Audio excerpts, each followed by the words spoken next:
So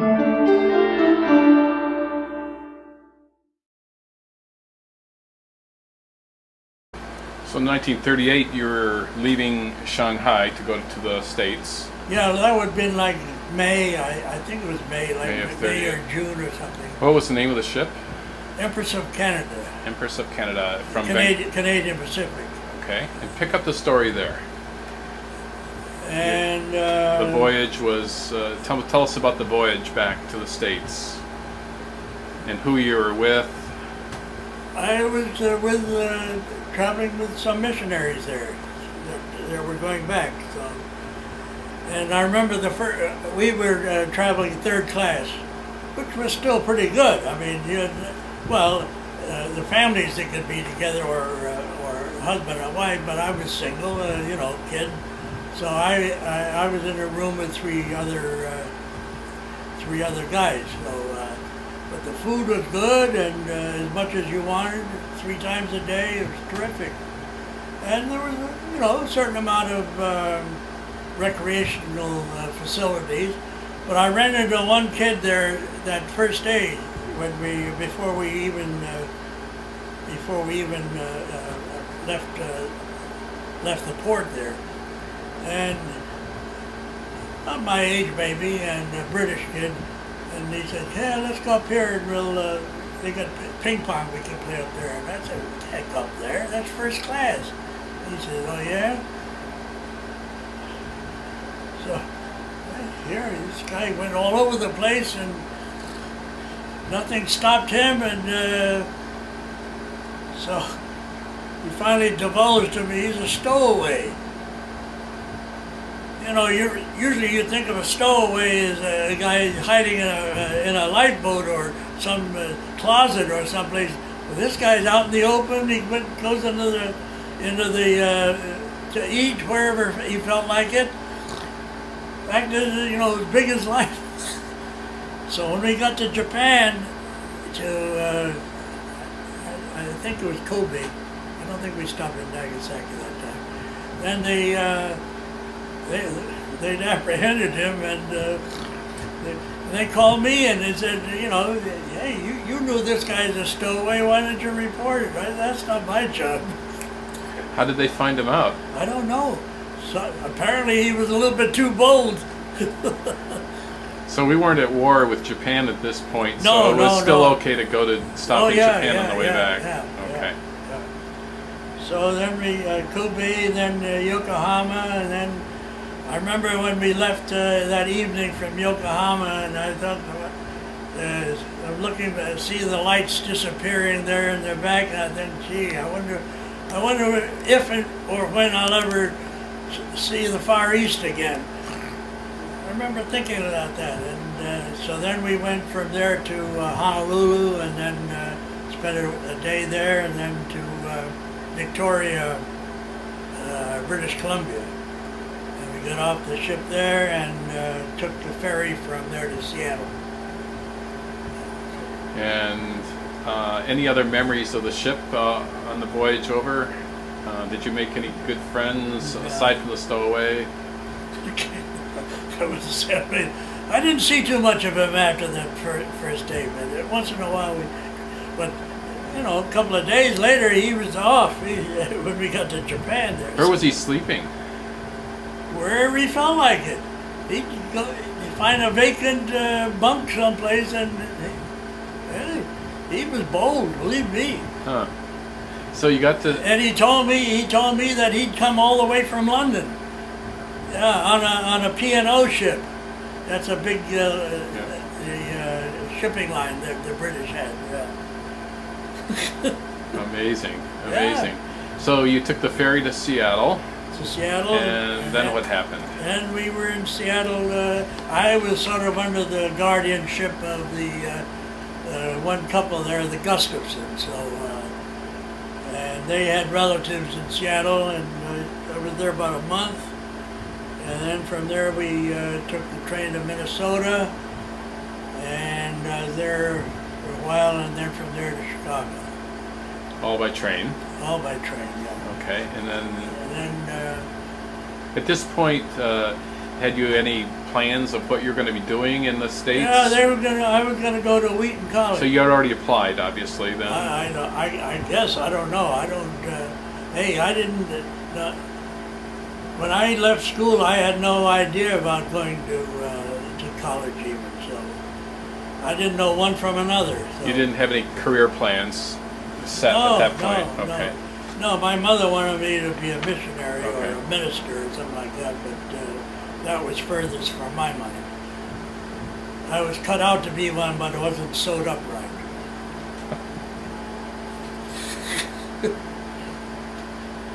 No, she never gave me any encouragement along any other line. So if I didn't do that, I was destined to go to hell, I guess. So the head of the mission there in Chicago, he took me out to Wheaton a few times there, and I know the vice president, who was supposedly a friend of my father's, the vice president of academic affairs, he wanted me to take an entrance exam.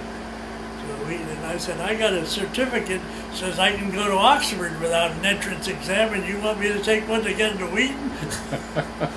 Well, I guess I didn't go over very well, but I never took the entrance exam, but I was on his list, I think, from then on. As being a kind of recalcitrant. Well, it was. That's what it was. That was the highest grade they gave. It was called matriculation exemption. And it gave you the ability to go to Oxford if you so wished. Without an entrance exam. Yeah, matriculation exempt. That was what it was called. And here you were being asked to take an entrance exam to Wheaton. Yeah. Okay. And what little I knew about American universities, I didn't think Wheaton was quite on the par with Harvard or Yale or any of those. Oh, they're in their own category, I guess. Yeah. But anyway, I don't. So then. So it was a couple of months until the fall semester. So I went. Then I got a ride east with some of these students there, because my grandparents lived in Jersey City. So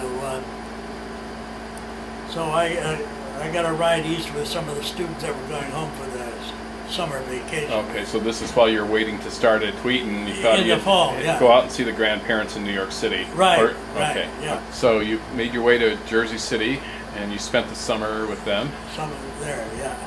Tell us about that. Well, I wasn't doing anything, and I think it cost a nickel to take the subway from Jersey City to New York. So I went all over the place, and I guess I knew more about the sights of New York than the average person that lived there. The Statue of Liberty and no, I don't think I went to the Empire State at that time. I'm not sure. Did you get along with them fine, your grandparents? Yeah. Well, my grandfather had a stroke way back in 1917. And this was. This is 1938 now. Right. And what was his name? Emil Swenson. Swenson. Yeah. Formerly Emil left soccer. Right. Okay. You got it right, yeah. And my grandmother was Blonda, yeah. But they were they lived right next door to the church there, the Free Church there in Jersey City. And he was sort of the caretaker there. And, but he was paralyzed, pretty much paralyzed on his whole right side. Wow. So, but he was able to, wield a broom and dust and do that kind of stuff. What was Blonda's maiden name? I think it was Bakken, but I'm not sure. Bakken. I think B-A-K-K-E-N, I think it was. It sort of rings a bell. Okay. But they were from Tønsberg, Norway. Tønsberg, okay. Yeah. And so you got along well with your grandparents. Oh, yeah. And then, around September? Yeah, sometime, I guess, August, right September? after Labor Day, I guess, I think. Yeah. Yeah, then I went to, I made my way back to Wheaton, yeah. Yeah, I took a bus. Took the bus back. I went by way of Niagara Falls, so I got to see that too.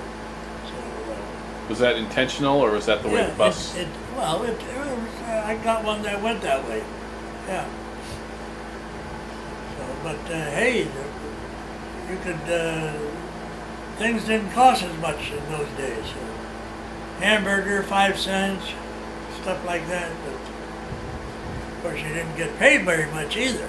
I think today we had 3 small hamburgers, and it cost us $9, right? There you are. At McDonald's. At McDonald's. All right. Okay, so you went from Niagara Falls. You saw Niagara Falls, and what did you think when you saw that? Something. It's one of the most famous places in the world. Yeah. Then you hopped back on a bus. Yeah, and I got.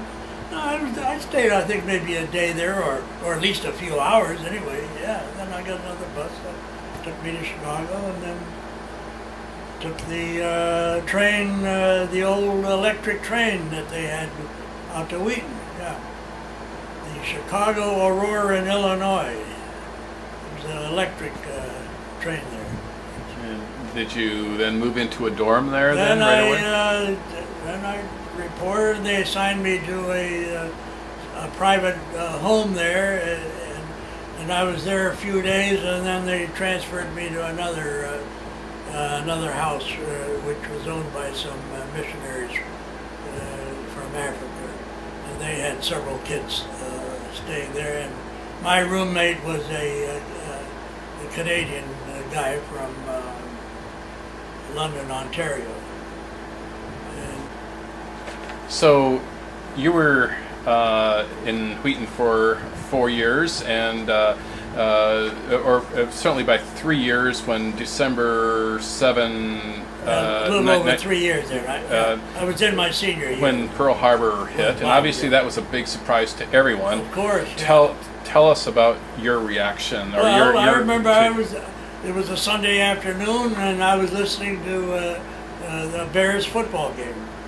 In fact, they were playing the Chicago Cardinals that day, and all of a sudden they interrupted and said that Pearl Harbor had been bombed, and I knew, it'd been rumors and stuff like that, and how things were very uneasy and everything out in the Far East there. So, as a matter of fact, when my parents came home in 1939, 40, whatever it was, they left Pearl and Joan out there in school, and that was one thing I could never figure out. I mean, with the conditions as they were, why in the world they left them there? Yeah, they came home in '39, and they traveled across Russia there on the Trans-Siberian Railroad, and they spent a couple of months in Norway. Why did they decide to go that route back? Well, my mother had never been back to Norway since she left, and my dad had never been to Norway, so they decided they're relative. They went, so it was just. I don't think it cost any more. And then I think they arrived in New York just a couple of weeks before Hitler invaded Poland. So in the year of 39. 39. Yeah. Okay. So then. No. As soon as I heard that Pearl Harbor had been bombed, I knew, hey, we're at war. That's it. Let's step back just for a second. Before that, your parents came back via the Trans-Siberian Railroad and Norway, and got to New York just about the time in August of '39. Right about the time that Hitler invaded Poland. September the 1st. Okay. Yeah. And meanwhile, Joan and Pearl are still They're at Chifu. still in China. Yeah. So what happened to them after that? Well, let's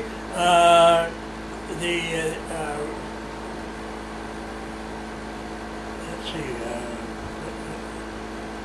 when the war started there, 37. Yeah, well then Chifu, I guess, was occupied by the Japanese, but we weren't at war though. With them. So they were able to carry on. You have to ask your mom and how it was there. But then the Japanese, they took Shanghai and all those coastal cities, at least especially in North China. And then my, let's see, 39. So 1940, I think it was, my parents were supposed to go back to China. They were due to go back to China, and then when they got to the West Coast, then they said no women and children, no American. They're ordered by the U.S. government, no women and children to go to the Far East. So my mother stayed in California, but in the meantime, Pearl and Joan are still in China in their school. So my dad, he went back to China there, and then sometime in, I guess early in 41, I guess it was 41, he sent Pearl and Joan home. But you'll have to ask them the details of that. And what month? I don't remember. Okay. I don't remember. And then they came over in the President Pierce, I think it was. Oh, is that what they came on? I believe so. Oh, yeah. Okay. So. And my dad was still in China. He's hoping to go back up into whatever he was going to do. But so then I guess in the fall of 1941, he got out of there too. There was no way to get up to Xi'an. And so he headed back to the States. He came back to the States. It was bad enough that he knew it was time to come back. Yeah. So yeah. Okay, and then so you're. I'm still at Wheaton. You're I'm in my senior year. Senior year. Yeah. And so. So then when Pearl Harbor, well, as soon as we heard the news, I mean, right off the bat, hey, we're at war. Yeah. Did you think about what that meant to you personally? In terms of what you're going to do next? So right away, I hadn't, they had the first draft, for the conscription there. Was in July of 1940. If you turned 20 years of age by July the 1st, you had to register. I forgot what the upper limit was, but I didn't turn 20 until the end of July, so I didn't have to register. In the meantime, I wasn't. But they were drafting people. If your number was up, they assigned you a number. The draft board assigned you a number. If your number came up, you had a report. And you took a physical, and a lot of guys, if they had bad eyes or flat feet or whatever, they were deferred. But so I hadn't had to register up until that point. But then I was weighing my possibilities and thinking, well, I'm going to be going sooner or later, and I'd seen enough pictures of World War I, of what the army, the fighting was like in France, and I thought, I don't need any of that stuff. So this Navy program came along, the V7, where for college graduates, and you went to a midshipman school for 3 or 4 months, and then you got a commission. So February the 3rd of 42, I signed up. But you hadn't graduated at this point. No, I still. So you continued school until. Yeah, they let you finish then. Of course, and you had to have college algebra and college trig, which I hadn't had, and I wasn't able to get them in, so I had to go to summer school to get that in. And also I'd flunked theology, so I don't know if your father want to hear this or not. So I flunked that. Well, that's another story. So I had to get that thing in summer school too. So. But I thought that you would have had theology before that in the curriculum there. Yeah, well, they had a mandatory course, ethics and theism, and it was usually a second-year course. But because of my schedule or whatever it was, I wasn't able to get it. It was at 9 o'clock in the morning, and I had something else. And by the time I got to my senior year, I still hadn't got my these two compulsory courses in. And in my senior year, I was working downtown Chicago at nighttime at R. Donnelly's 4 nights a week. So Doing what? I worked in the where they printed Time magazine and Life magazine, and I worked from midnight until 8 in the morning, and I didn't get back out to school there until like 10 o'clock or 10:30, and this ethics and theism class was at 9 o'clock in the morning, so I still didn't have it in. So come summertime. Come summer school, I had to take my algebra and trig, and I still had to get these two blessed courses in, and so they didn't have it in summer school. So our friend, the vice president, did me a real good favor. He said, well, you can take systematic theology your senior year instead of ethics and theism. That's a 4th year course, you know. And it was at 1 o'clock in the 1:30 in the afternoon, and by that time it's right after lunch. I worked all night, and I was very sleepy, and so I flunked both times. Both times. Both semesters. Oh. It's systematic theology. And I asked the one professor, oh, can't you let me take it again? Nope, that's it. Okay. So come summer school, I had to take something in lieu of that. I've forgotten what they were. I think one was ethics, but I'm not sure. And then when did you get your diploma? At the end of summer school. Yeah. And so you didn't graduate with the whole crowd then? No, I didn't graduate with the main crowd in June then. Yeah, but it wasn't lack of intelligence. It was just you're burning the candle at both ends. It sounds That's right. like.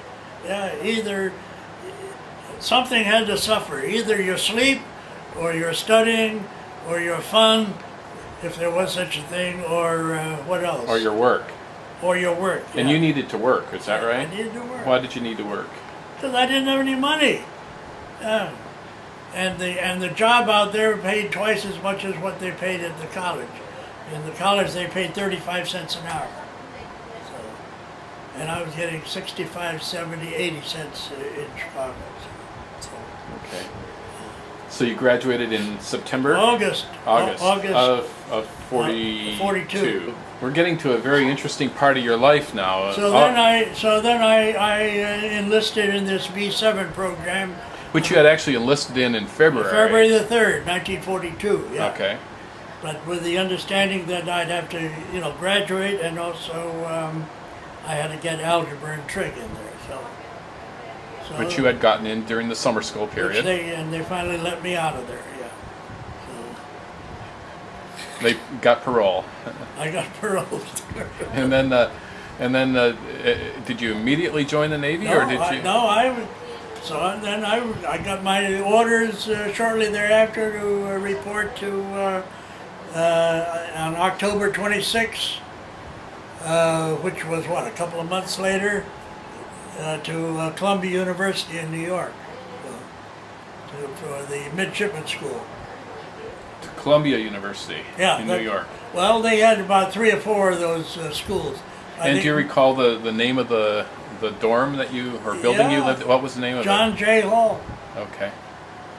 John J. Hall, and then... Did you ever...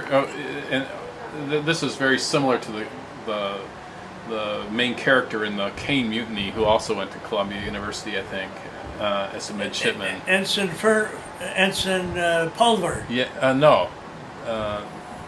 That's a different movie. Oh, that's Mr. Roberts. Yeah. Oh. But in the Kane Mutiny. Oh, the Kane Mutiny. Oh. Yeah. I think so. Yeah.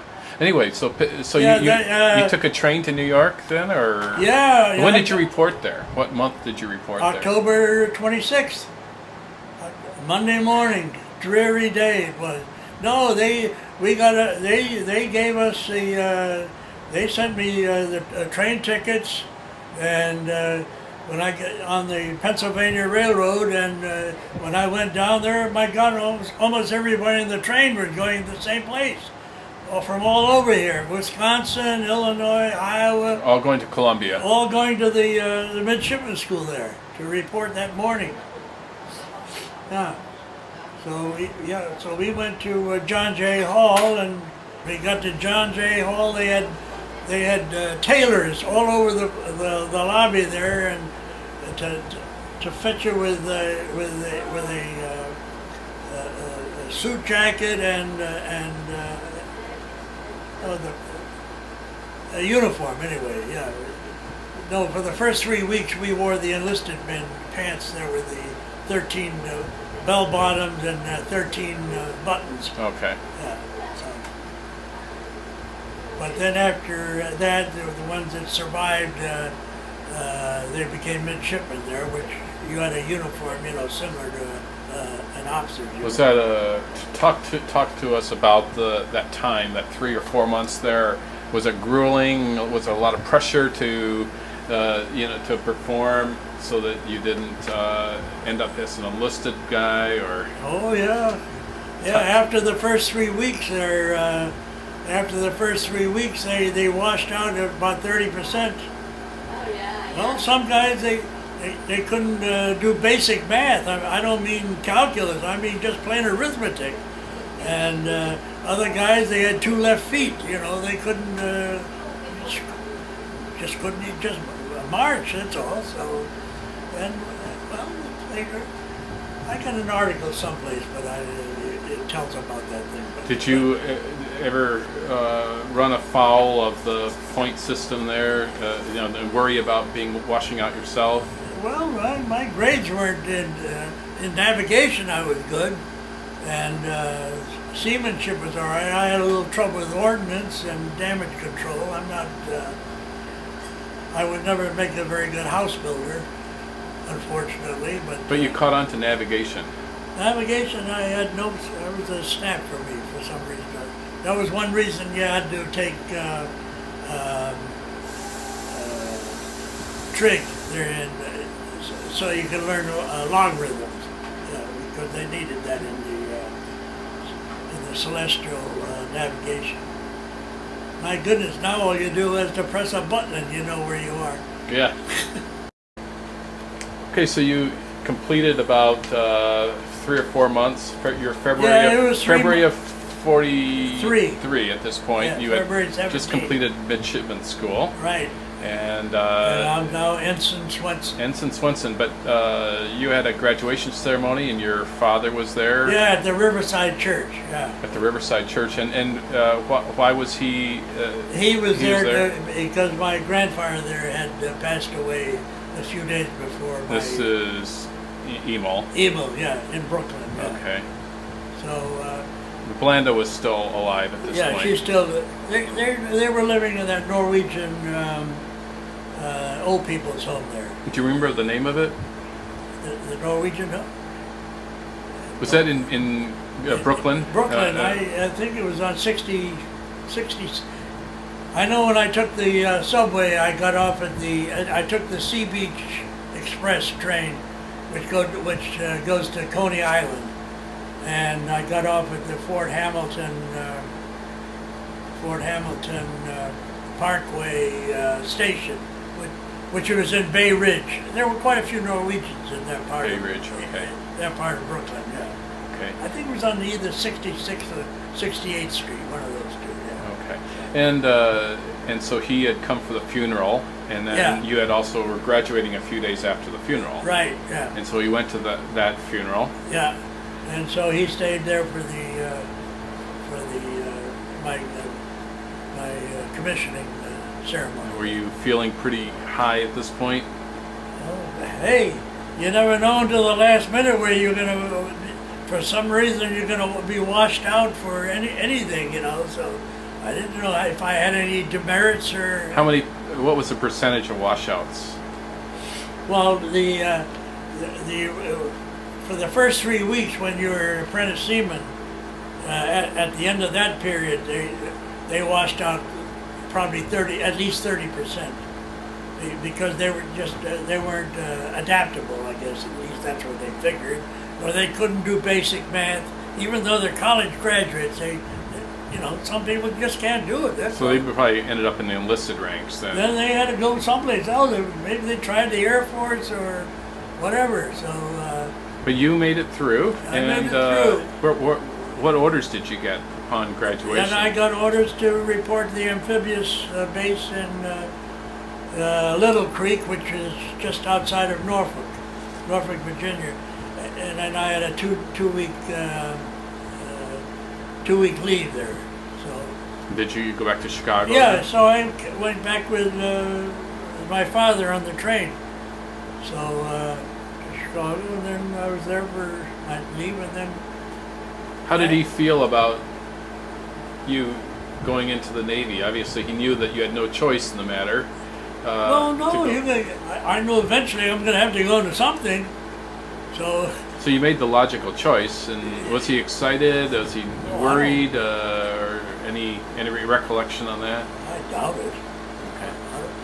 I don't know. I mean, everybody eventually, if they're healthy, they're going to have to go someplace. Yeah, and he was a pretty adventurous guy himself. Yeah. Well, even so, then after I came in '44, when I came home from Europe, by the time I got out to San Diego, there I found out he'd joined the Marines. So as a language officer.